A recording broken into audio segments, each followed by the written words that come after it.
Assalamualaikum warahmatullahi wabarakatuh.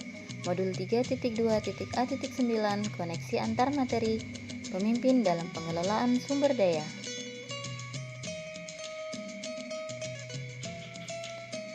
Perkenalkan, saya Farida Musafaatin, calon guru penggerak angkatan 2 dari Kota Samarinda.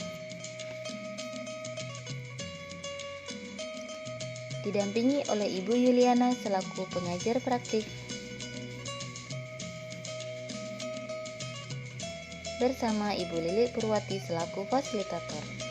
Sekolah sebagai ekosistem pendidikan merupakan sebuah bentuk interaksi antara faktor biotik unsur yang hidup dengan faktor abiotik unsur tak hidup. Sumber daya yang ada di sekolah bila dikelola dengan tepat membantu proses pembelajaran murid menjadi berkualitas. Terdapat dua pendekatan yang digunakan dalam mengelola sumber daya, yaitu pendekatan berbasis kekurangan atau masalah dan pendekatan berbasis kekuatan atau aset. Dengan menggunakan sumber daya yang tepat dapat membantu proses belajar murid mengambil sisi positif dan menggunakannya sebagai kekuatan akan membentuk karakter kuat, kreatif, mandiri, dan berdaya guna. Ciri pendekatan berbasis kekurangan yaitu berkutat pada masalah utama, fokus pada masalah, mengidentifikasi kebutuhan dan kekurangan, fokus mencari bantuan dari sponsor, merancang program untuk menyelesaikan masalah, dan mengatur kelompok yang dapat melaksanakan proyek. Sedangkan ciri pendekatan berbasis kekuatan yaitu fokus pada aset dan kekuatan, membayangkan masa depan, berpikir tentang kesuksesan, mengorganisasikan kompetensi dan sumber daya, merancang sebuah rencana, melaksanakan rencana aksi yang sudah diprogramkan. Dalam pemetaan aset yang ada di sekolah terdapat 7 aset, yaitu aset manusia, sosial, fisik, finansial, lingkungan alam, politik, agama, dan budaya.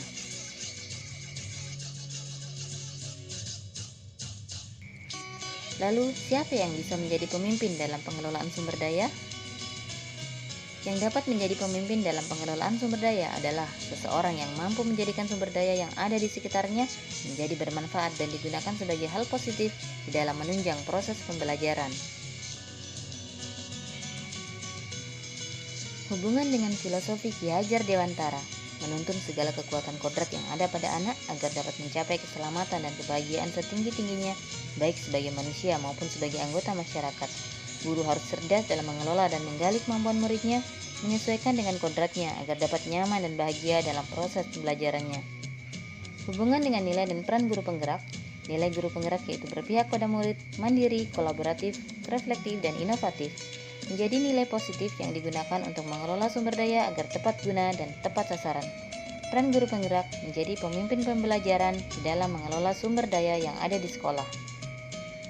Hubungan dengan pembelajaran yang berdampak pada murid, pembelajaran berdiferensiasi, mengelola sumber daya sesuai dengan bakat dan minat murid sehingga diperoleh pembelajaran yang berkualitas.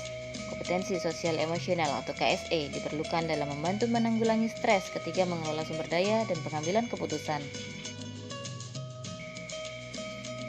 Hubungan dengan coaching sangat diperlukan dalam menggali masalah dan potensi siswa untuk menemukan solusi dari masalah yang dihadapi oleh siswa terkait dengan pemanfaatan sumber daya.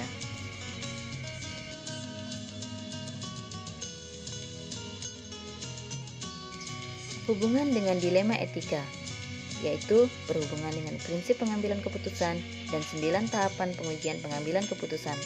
Pengambilan keputusan yang bertanggung jawab tepat dalam mengelola sumber daya agar tidak keluar dari norma dan tata peraturan.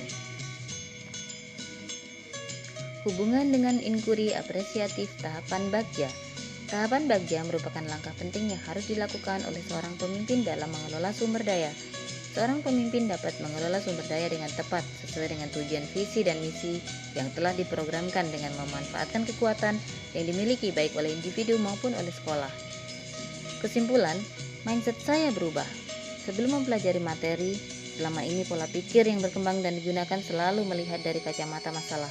Segala sesuatu yang disoroti hanya dari kekurangan, sangat jarang bahkan tidak pernah melihat segala sesuatu dari sisi baiknya atau dari segi kekuatan atau asetnya. Harapan saya setelah mempelajari modul ini dengan adanya perubahan mindset, maka akan menjadi guru yang mampu menuntun siswa, lebih kreatif mengelola emosi, memenuhi kebutuhan belajar siswa yang beragam, dan memiliki skill coaching serta mampu melakukan pemetaan aset dan kekuatan, baik yang dimiliki oleh diri sendiri maupun oleh sekolah untuk dapat menciptakan ekosistem belajar yang well-being, sehingga terwujud pembelajaran yang berdampak pada murid dengan merdeka belajar dan terciptanya profil pelajar Pancasila. Tahapan perubahan yang akan dilakukan yaitu dengan menggunakan tahapan Bagja.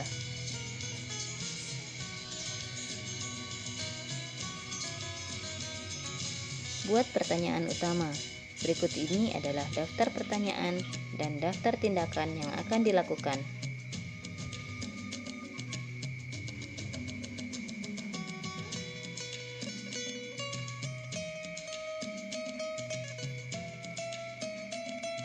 Tahapan selanjutnya adalah ambil pelajaran. Beberapa pertanyaan dan beberapa tindakan yang akan dilakukan adalah sebagai berikut.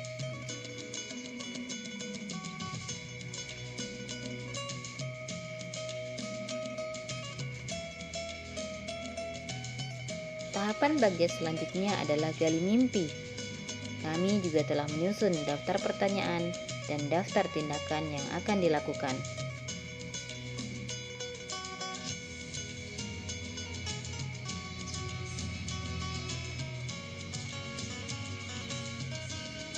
Tahapan berikutnya yang dilakukan adalah jabarkan rencana. Berikut ini adalah daftar pertanyaan dan daftar tindakan yang kami buat untuk alur jabarkan rencana.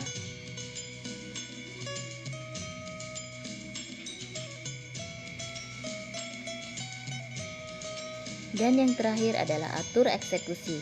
Kami juga telah menyusun daftar pertanyaan dan daftar tindakan yang akan kami lakukan dalam aksi nyata di SD Negeri 014 Samarinda Ulu.